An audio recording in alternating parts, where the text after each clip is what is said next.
বাংলাদেশের বিনোদন দুনিয়ায় বিভিন্ন আলোচনা সমালোচনা যেন থামছেই না। শাকিব খান, বুবলি এবং অপু বিশ্বাসকে ঘিরে নেট দুনিয়ায় বিতর্ক চলতেই থাকে।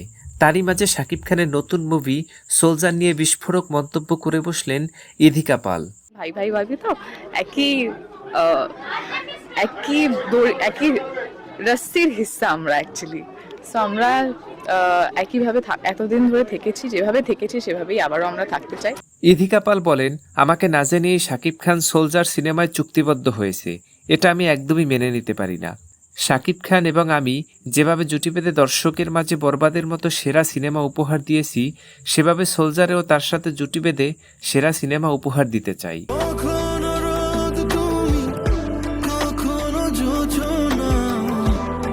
তাছাড়া আমার আগেই সোলজার সিনেমার বিষয়ে জানা উচিত ছিল, কেননা আমার সেই সিনেমায় অন্য কোনো হিরোইনই পারফেক্ট হতে পারে না।